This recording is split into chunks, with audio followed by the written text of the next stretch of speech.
Ohio, guys. I'm gonna catch up on a couple projects we've had going on here. I'm gonna catch up on our Mary garden, our fairy tale pumpkins, and our pigs. I realized that we left those projects hanging in other videos, and Joe kind of guilted me and said, Erica, you can't leave these things a mystery. You have got to finish your stories.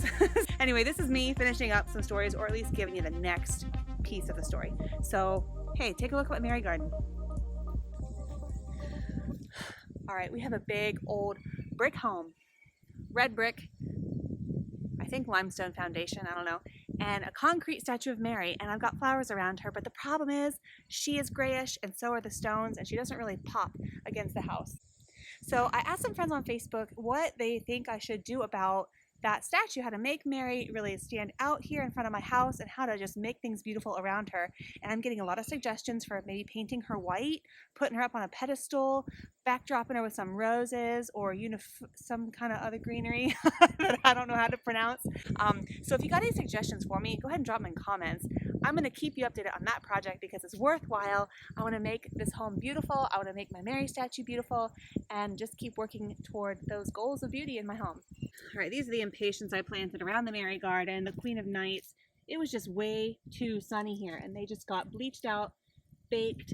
They're supposed to be full sun. I got some begonias. They just kind of stopped blooming after a while, but it's cooled off here, so they're going to maybe get some more flowers again in the future. But for now, I mean, Mary is just kind of like blends in, okay? Insufficient. We got to make her stand out because she is a standout woman. Funny backstory, that concrete statue of the Virgin Mary was given to me as a Mother's Day gift after we had our first son.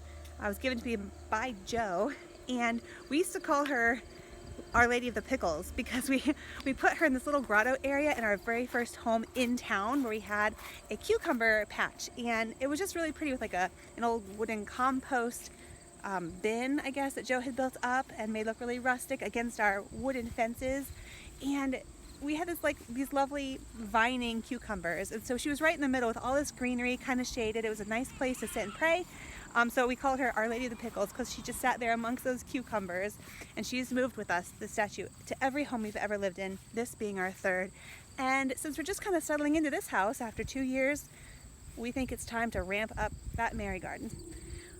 I planted 3 different pumpkin patches because the heirloom varieties I was using, if they cross-pollinate, you won't get the pumpkin you're after. I planted Cinderella pumpkins, fairy tale pumpkins, Musky Provence. Oh, I planted red attempts, and what else? There's always a 5th, I can never remember it.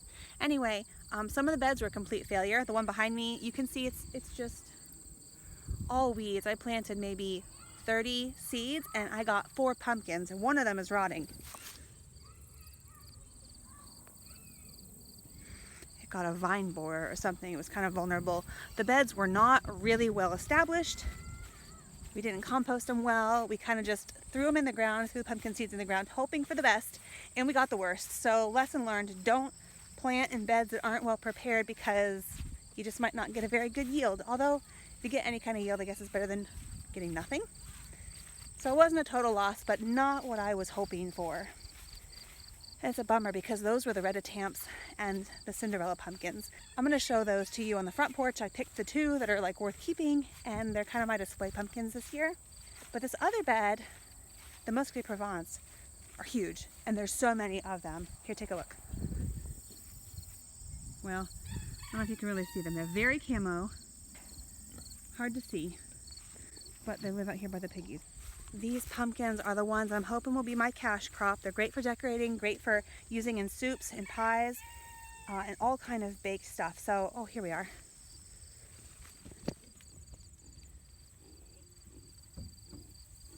Yeah, they're like twice as big as my head, and the bed is full of them. It goes all the way back to the corn behind me.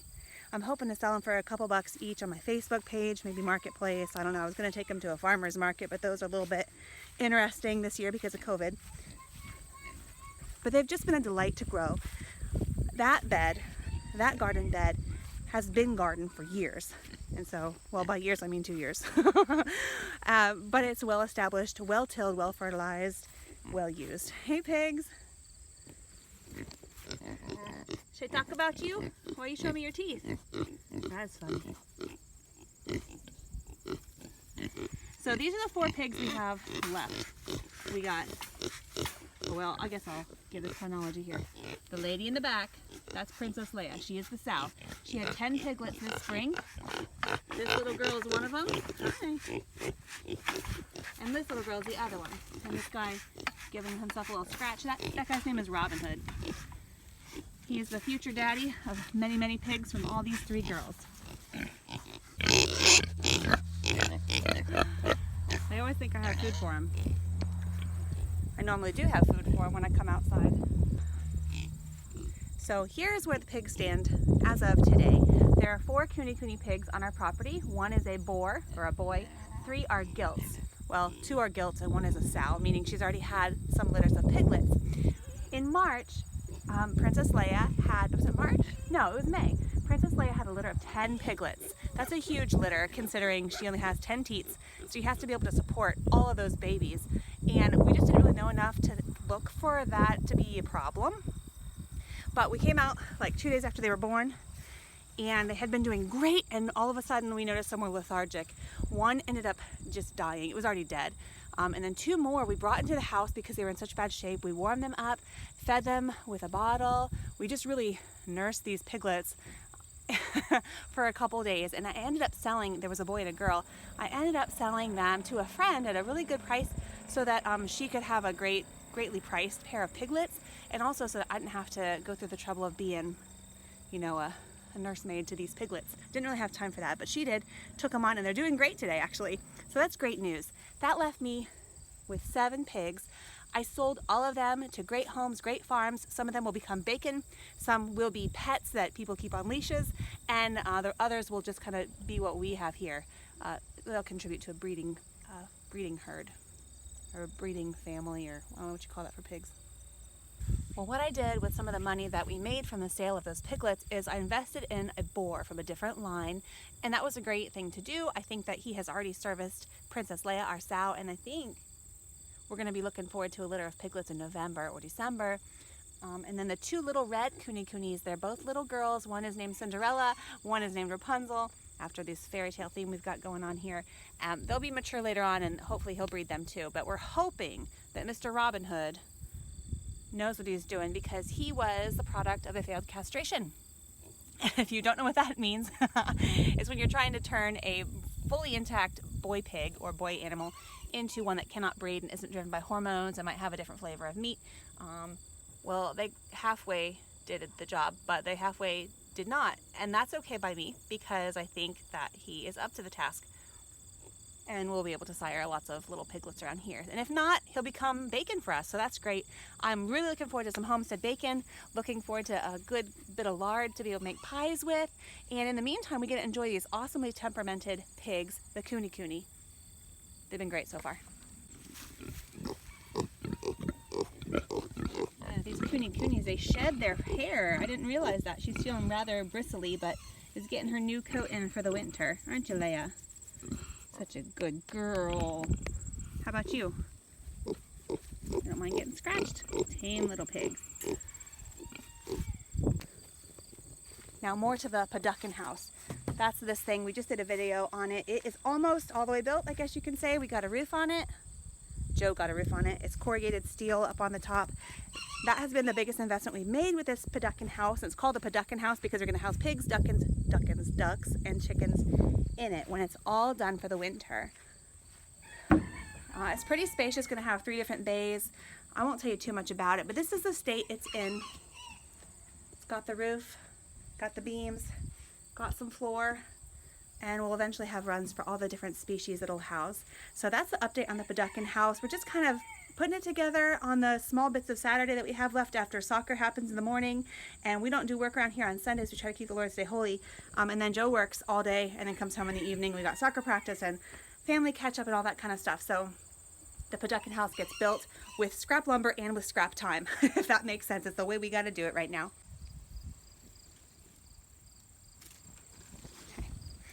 I'm in the midst of my fairy tale pumpkin patch. It's planted here by the front of the house, gets a good amount of sun. It has watermelons and cantaloupes growing in here as well. I'm really pleased with how this pumpkin patch turned out. The fairy tales are my favorite variety of pumpkins that I grow here, mostly because of what they look like. They're really big, like well, yeah, you can see how wide those are. I love that they're a creamy orange color. They have really deep ribs, fat stems that have the curlicues on them. They're really, really heavy and dense. I love them so much. I hope I like how they taste. I've actually never tasted this variety, but I like how they look, and that's a good enough start for me. So hopefully we'll harvest these up in a couple days. We'll let them cure in the sun, and then we'll start our pumpkin patch sale, or I guess our virtual pumpkin patch sale. This one is the only specimen of a Cinderella pumpkin that survived the little attack of the vine borers, and I feel like its shape really would inspire a fairy godmother to turn it into a carriage, and I think mine needs to just come along and go ahead and do that for me. I could probably, halter up those donkeys out there and get them to pull it, so she wouldn't have to provide the mice, the horses, any of that, just the carriage. All right, that's what I got for you for updates about the pigs, the pumpkins, the Mary garden, and the Poducken house. So I hope that I fulfilled my husband's wish for me, which was to complete a story or at least take it to the next chapter. Hope you stick with us as we continue to develop these projects, and I hope that this weekend you're made happy and holy through your work. It's kind of the point. All right, we'll see you in the next video, guys. Bye.